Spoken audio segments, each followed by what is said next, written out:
You're tuned into Collateral Damage, the military families FAP and IDC leave behind. Voices have been altered, because in this system, honesty has a price. Let's jump into episode 10. DTFDV gave the fix. FAP did the opposite. Okay, so back in 2003, there was this Department of Defense task force on domestic violence, and they put out some pretty significant recommendations for the Family Advocacy Program, FAP. Right. And their core message was really striking. Yeah, they basically said FAP should not be primarily about investigating domestic violence. Exactly. The focus, they argued, needed to be squarely on victim safety, offender accountability, and importantly, transparency. And they suggested leaving the really complex investigations to, well, law enforcement pros. Makes sense. But then you look at what people actually experience with FAP. Yeah, it's often a totally different story, isn't it? It often seems like FAP is functioning mainly as an investigative body. And that contrast, that's exactly what we want to dig into today. We've got this advice from the task force, people who really studied this issue in the military context. Right. And then we have these real-world accounts that suggest things are operating very differently on the ground. So our mission here really is to understand that disconnect. Yeah, not about pointing fingers, but more about, what's going on systemically. Why didn't those recommendations fully stick? And what's the impact on service members and their families? Exactly. And to get a handle on this, we're using two main types of info. Okay. First, the actual text from the 2003 recommendations, what the task force explicitly said. Got it. And second, these detailed stories, lived experiences within FAP with some really specific and, frankly, concerning examples. All right, so where should we start? Maybe victim advocacy, confidentiality. That was a big one for the task force. Yeah, definitely. They really hammered this point. They strongly recommended confidential victim advocacy services. The whole idea was, create a safe space, somewhere victims could go, get support, talk things through without automatically triggering mandatory reporting or notifying the command. So trying to lower that barrier to seeking help. Precisely. Reduce the fear, encourage people to come forward earlier before things escalate maybe, give them a chance to understand their options confidentially. Okay, that sounds like the ideal. But what's the reality like, according to these experiences? Well, it seems that FAP victim support largely still operates under mandatory reporting. So disclosing abuse often kicks off command involvement, maybe an investigation, almost right away. That's what the accounts suggest. And that can create, that chilling effect people talk about. Where people are scared to reach out because they don't know what will happen next or they fear the consequences. Exactly. They might not be ready for their command to know or for a formal process to start. Mandatory reporting has its own logic, trying to make sure things aren't hidden. Sure. But the unintended consequence can be people just don't seek help at all, especially not early on. And we even heard that sometimes victim advocates aren't allowed in those IDC or CRC meetings. Yeah, that's mentioned, which really seems to undercut their role as a dedicated support person for the victim. So if you zoom out this failure or maybe reluctance to fully implement that confidential advocacy the task force wanted, it's not just a missed opportunity. It actually damages trust. It seems like it. It can make victims feel, alone, unsupported, which isn't good for anyone, let alone unit readiness. Think about it from their perspective. Seeking help means potentially opening Pandora's box with your command. You might hesitate. Yeah, I can see that. It feels like the system's first move is process, not necessarily immediate confidential support. Which brings us to another key point from the task force, prioritizing victim safety over protecting the system itself. They were pretty direct about that, weren't they? Very. They really pushed for a shift in focus. Put the victim's safety and well-being first, always. Even if it meant, challenging the command structure sometimes. Yes. They explicitly said that might be necessary, which is a pretty strong statement. It shows a real commitment to the individual over maybe institutional convenience. Okay, so that's the recommendation, a victim-first approach. But again, the experiences. Yeah, the experiences often paint a different picture. What people report seeing is FAP sometimes seeming to prioritize, good order and discipline. Minimizing liability, protecting the command. That seems to be the perception in some cases. And tragically, that can sometimes come at the expense of the victim's actual safety. Wow. We've even seen these incredibly worrying accounts where victims themselves were somehow labeled as the offenders. You're kidding. To sort of balance the books administratively. It appears that way in some narratives. It's not just failing to protect the victim, it's actively harming them again. Re-traumatizing them. So the task force said victim safety first, but the implementation seems to have often circled back to protecting the system. That's the tension, yes. Okay, how about offender accountability? Another crucial area. What did the task force want to see there? Much stronger accountability. Swift, coordinated responses. Getting command, law enforcement, legal, everyone on the same page. With real consequences for the abuser. Absolutely. The message needed to be clear. Domestic violence is unacceptable and won't be tolerated. There will be repercussions. Okay. And what does accountability often look like in FAP based on these accounts? Often. Minimal, it seems. Cases frequently end with administrative actions. Which might affect a career, but doesn't necessarily change the behavior or ensure safety? That's the concern. We hear reports of things like coercive control or Darview tactics. That's the deny, attack, reverse victim, and offender thing. Exactly. Those tactics, or even repeated abuse incidents, being sort of dismissed or minimized. And the focus sometimes seems more on the career impact for the alleged offender than on, actual behavioral change. And the help that is offered, like anger management, maybe isn't the right kind for domestic violence. That's a really important point. There seems to be a tendency towards a kind of one-size-fits-all intervention. Regardless of the specifics of the abuse. Yeah. And the anger management often isn't designed to tackle the core power and control dynamics of domestic abuse, which experts like Lundy Bancroft say is crucial. Right.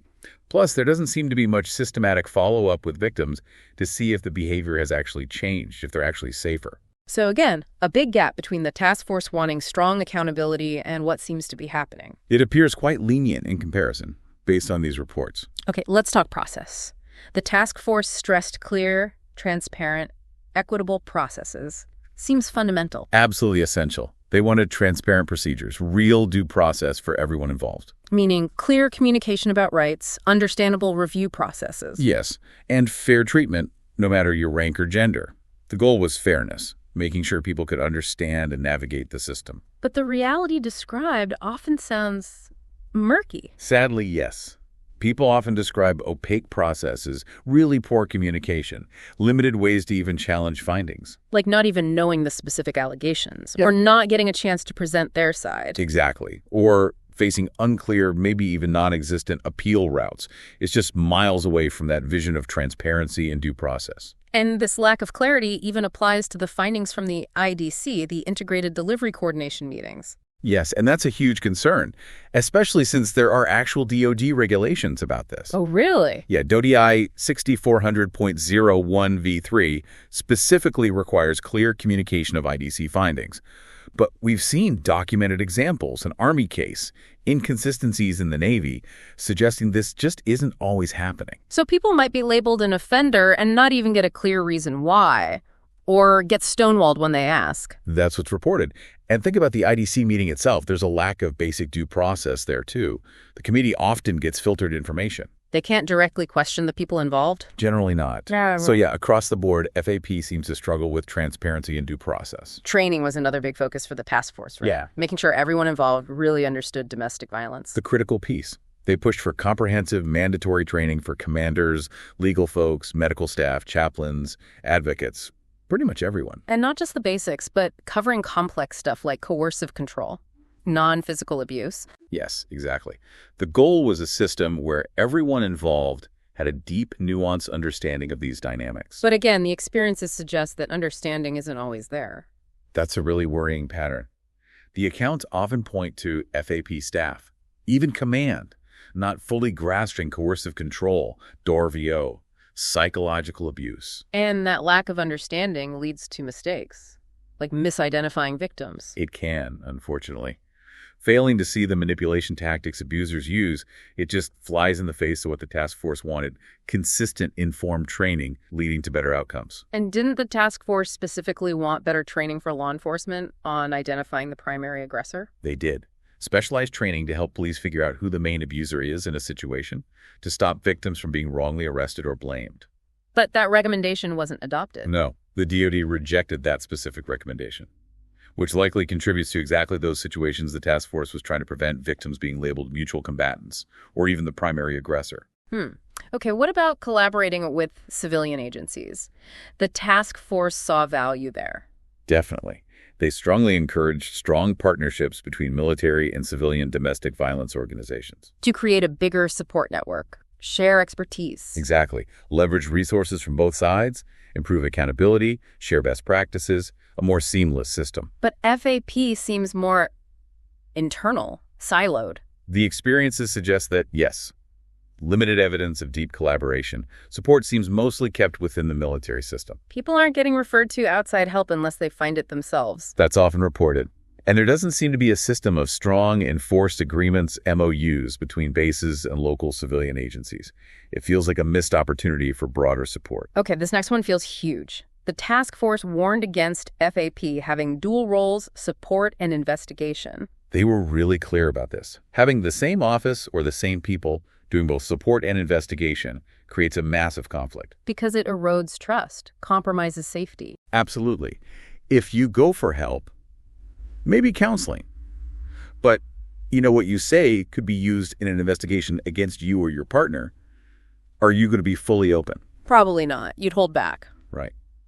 And yet, it seems this dual role is still common in how FAP operates. Unfortunately, yes. People have described situations where things shared in, say, a counseling setting within FAP were later used in administrative decisions. That completely blurs the lines. It's exactly what the task force warned against, that inherent conflict and the potential harm to victims. And finally, the task force talked about separating the substantiation of abuse from clinical recommendations. Yeah, keeping the decision about whether abuse happens separate from deciding on treatment. Trying to keep things objective, avoid conflicts of interest. But in practice, those lines get blurred too, especially in the CRC, the Case Review Committee. The accounts suggest they do. Clinical opinions, maybe even a victim's unrelated mental health history, seem to sometimes influence the decision about whether abuse occurred. So information about the victim's mental health might be used against them when deciding if their partner was abusive. There are concerning reports that suggest that happens, yes, instead of focusing solely on the alleged abuser's actions. So, again, FAP hasn't effectively separated these crucial functions as recommended. Wow. Okay, we also have these really specific examples from one person's story from that document why the 2003 task force was right. These really drive the points home. They do. They provide a very concrete look at these systemic issues in action. You see FAP clearly acting as an investigator, not an advocate. No formal trauma-informed interview conducted, which seems like a basic step. A major gap, absolutely. And the person felt their evidence was just dismissed or twisted. Like FAP focused on surface claims, not the deeper pattern of coercion and control. Exactly. Failed to properly analyze things like punching walls, throwing objects, the DTFDV tactics. And instead focused on baseless accusations against the victim. Yes. Which completely undermines the task force's call for thorough, informed investigation. And the questions asked, implying the abuse wasn't real enough without more physical violence. Just classic victim blaming. It suggests a profound lack of understanding about the nature of abuse, especially coercive control. And even with clear danger signs like throwing a pry bar and the victim saying they were scared, no referral to law enforcement. No. Despite the task force urging LE involvement in serious cases, it's a major failure to protect. And on top of all that, no safety planning, no resources offered. None reported. Just this focus on things like the DoD Central Registry, which can feel punitive to a victim seeking safety. It's astounding. And the fact that concerns about the abuser's DTFDV tactics were apparently just ignored, it points right back to that lack of training the task force flagged. And then there's the claim about tailoring treatment, but nothing was actually offered to the victim, despite them sharing medical info and clearly being harmed emotionally. Yeah, that's a huge disconnect. Talking about tailored treatment is meaningless if it doesn't translate into actual services offered or even discussed. Just empty words. It seems so.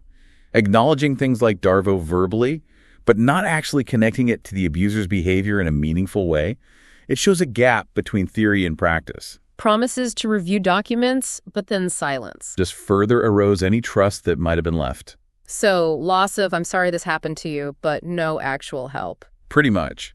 Verbal validation without action isn't helpful. It can even feel dismissive. And saying, oh, we can't reconsider the abuse claim doesn't excuse not offering safety planning, follow-up, or trauma support. The claim that the goal was matching services to the root cause just sounds hollow if no services ever materialize. Completely hollow, especially when someone is clearly in need over a long period. So putting it all together, the gap between the 2003 recommendations and the reported reality is, well, it's huge and concerning. It really is a significant disconnect. The task force laid out this clear path for a victim-centered FAP. But these lived experiences suggest a system that often seems more focused on investigation, on protecting the institution. Than on the safety and well-being of the person who's been abused. Right. And you have to think about the impact this has on service members, on their families. Yeah, the lack of due process, the lack of transparency, the failure to provide consistent victim-focused support. It can wreck careers, damage mental health, harm the whole military community. Which leaves us with a really critical question for you, the listener, to think about. What does it mean if a system designed to help might actually, in some cases, be causing more harm? And what would a truly effective, truly victim-centered system look like inside the unique world of the military? It really highlights how crucial things like oversight, proper standardized training, and genuinely enforced transparency are. We need those to ensure the safety and well-being of the people who serve and the families standing beside them.